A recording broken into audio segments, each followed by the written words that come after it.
This is the story of a theft that did not allow the world's top investigation agency to breathe easy for 6 years. Not one or two, but this theft was worth $3.5 billion. How did a $3.5 billion thief go away with just one phone call? How did he throw away so much money? How was it hidden in a small Cheetos container?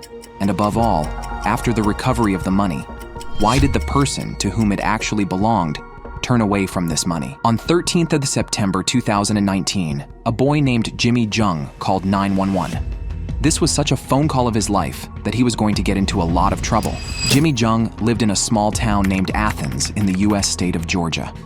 He went to the police to report a theft in his house. When asked by the police officer, he told that about $400,000 had been stolen from his house. Hearing such a huge amount, the police officer got a bit shocked. Jimmy had installed an excellent security system at his house. There was also CCTV footage of thief entering the gym with his face covered. Jimmy Jung was a graduate from Georgia University and was known among his friends as Party Boy. He used to spend $5 lakh in every party. When he went to a bar, he would buy free drinks for all the people present there. Most of his friends supported him only out of greed for money and debauchery. Jimmy once gathered his friends and took them all to Los Angeles in a private jet to watch the match of his favorite football team. So the purpose of saying this is that Jimmy had so much money at a very young age that perhaps he was unable to handle even himself.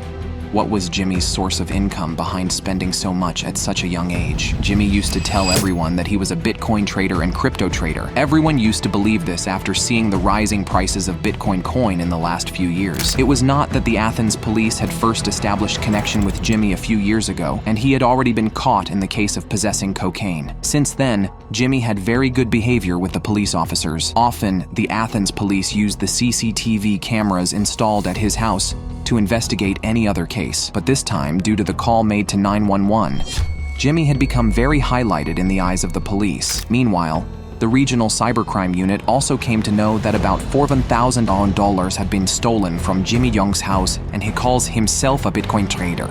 They doubted that Jimmy had only Bitcoins. But where did so much money come from? This regional cybercrime unit was investigating the case of Silk Road crypto heist for the last 7 years. But for so long, there was not a single hint was found. Silk Road was an online exchange where all the wrong things were done, from weapons to drugs. Many illegal things were traded here, and its transactions were done in Bitcoins. In 2012, this exchange got hacked and someone stole all the money.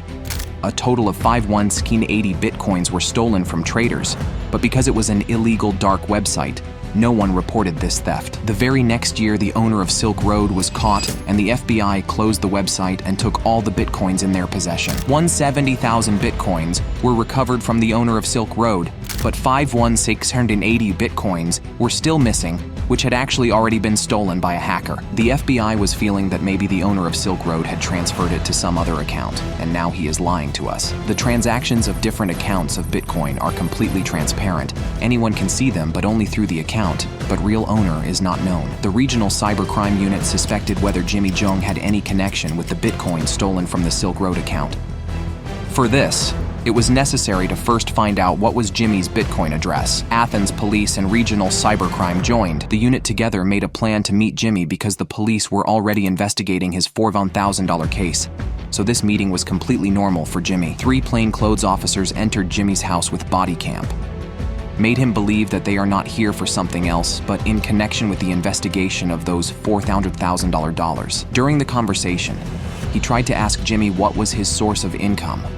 On this, Jimmy made him visit his room, where 2 Bitcoin miners were kept. There was also a blockchain expert in the team of regional cybercrime unit. He immediately guessed that a couple of Bitcoin mining machines could not generate as much wealth as Jimmy spends. Meanwhile, while talking, an officer accessed Jimmy's laptop and copied his Bitcoin address. It was one of Jimmy's many Bitcoin addresses, but it was enough to establish a connection with the Silk Road crypto heist. The regional cybercrime unit's arrow was right on target, although there was no significant amount of money in this Bitcoin address, but its transactions. The link of the history was matching with the account of Silk Road many years ago. It was proved that Jimmy definitely had some connection with the height of Silk Road. Now the officers were searching for those 51,000 Bitcoins which they thought Jimmy had. He once again contacted Jimmy and fixed a meeting with him.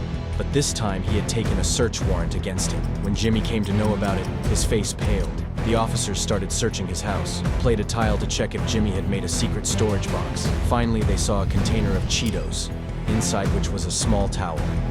Seeing a piece of towel in the snack container, they became suspicious, so they took it out. He took out the towel and saw a small computer chip lying under it.